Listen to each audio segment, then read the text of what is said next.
वेदों और पुराणों में स्त्रियों के लिए कुछ महत्वपूर्ण नियम और सलाह दी गई है। यहाँ कुछ उपयोगी पौराणिक नियम दिए गए हैं जो स्त्रियों के लिए उपयोगी हो सकते हैं। 1. शिव पुराण के अनुसार ओखली, मूसल, झाड़, सिल, चक्की और द्वार की चौखट दहलीज इनके ऊपर स्त्री को कभी नहीं बैठना चाहिए। 2. शिव पुराण के अनुसार पति की आयु बढ़ने की अभिलाषा रखने वाली पतिव्रता स्त्री हल्दी, रोली, सिंदूर, काजल आदि, चोली, पान, मांगलिक आभूषण आदि, केशों को संवारना, चोटी गूंथना तथा हाथ कान के आभूषण इन सबको अपने शरीर से दूर न करे। 3. स्कंद पुराण के अनुसार पति से बिना पूछे जो धर्म कार्य किया जाता है वह पति की आयु को क्षीण कर देता है।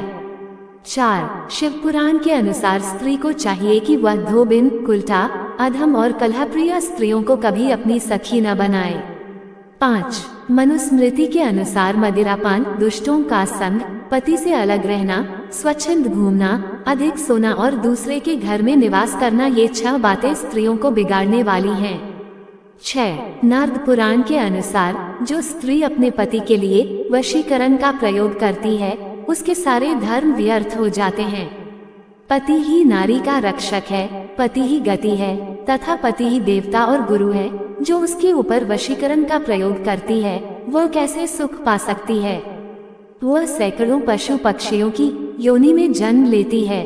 7. महाभारत के अनुसार स्त्रियों का अपने भाई बंधुओं के यहाँ अधिक दिनों तक रहना उनकी कीर्ति, शील तथा पातिव्रत्य धर्म का नाश करने वाला होता है। 8. नारद पुराण के अनुसार पति का निवास स्थान यदि धन वैभव से रहित हो तो भी पत्नी को यही निवास करना चाहिए। उसके लिए पति की समीपता को ही सुवर्णमा बताया गया है। स्त्री के लिए पति के निवास स्थान को छोड़कर अपने पिता के घर भी रहना वर्जित है। पिता के स्थान और आश्रय में आसक्त होने वाली स्त्री नरक में डूबती है।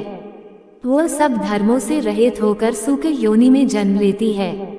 9. पाराशर स्मृति के अनुसार रजोधर्म से युक्त स्त्री को प्रथम दिन चांडाली, द्वितीय दिन ब्रह्मघातिनी और तृतीय दिन रज की धोबिन संज्ञा की होती है। चौथे दिन वह शुद्ध होती है। 10. शंख स्मृति के अनुसार पति के कार्यों के लिए तो रजस्वला स्त्री चौथे दिन स्नान करके शुद्ध होती है, पर देव कार्य और पितृकार्य के लिए वह 5वें दिन शुद्ध होती है। 11. मनुस्मृति के अनुसार स्त्रियों के लिए विवाह संस्कार ही वैदिक संस्कार, यज्ञोपवीत पति सेवा ही गुरुकुलवास, वेदाध्ययन और गृह कार्य ही अग्निहोत्र कर्म कहा गया है।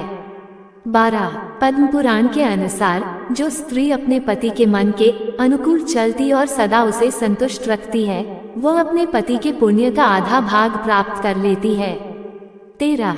मनुस्मृति के अनुसार पिता या पिता की अनुमति से भाई जिसके साथ विवाह कर दे स्त्री जीवन भर उस पति की सेवा करे और उसके मरने पर भी उसका उल्लंघन न करे। 14. शिव पुराण के अनुसार स्त्री को कभी अपने पति का नाम नहीं लेना चाहिए।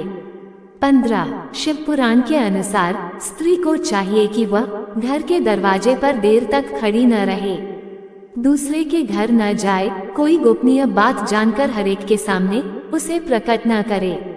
16. श्रीमद् भागवत के अनुसार साध्वी स्त्री को चाहिए कि झाड़ने, बुहारने, लीपने तथा चौक पूरने आदि से घर को और मनोहर वस्त्राभूषणों से अपने शरीर को अलंकृत सजाकर रखे, सामग्रियों को साफ सुथरी रखे। 17. श्रीमद् भागवत के अनुसार पति की सेवा करना, उसके अनुकूल रहना, पति के संबंधियों को प्रसन्न रखना और सर्वदा पति के नियमों की रक्षा करना ये पतिव्रता स्त्रियों का धर्म है। 18. श्रीमद् भागवत के अनुसार जो लक्ष्मी जी के समान पतिप्रायण होकर अपने पति की उसे साक्षात भगवान का स्वरूप समझकर सेवा करती है उसके पतिदेव वैकुंठ लोक में भगवत सारूप्य को प्राप्त होते हैं और वह लक्ष्मी जी के समान उनके साथ आनंदित होती है। 19. कपिल स्मृति के अनुसार जिसका पुत्र जीवित है वह नारी पति के न रहने पर भी विधवा असहायक नहीं कहलाती, विधवा वही कहलाती है जिसका न पति हो न पुत्र हो। 20. नारदीयम स्मृति के अनुसार किसी स्त्री पर उसके पति अथवा पुत्र के द्वारा लिए गए ऋण को चुकाने का दायित्व नहीं है, उस पर उसी ऋण को चुकाने का दायित्व है जो उसने पति के साथ लिया है और उसे चुकाना स्वीकार किया है। कृपया चैनल को सब्सक्राइब करना ना भूलें। धन्यवाद।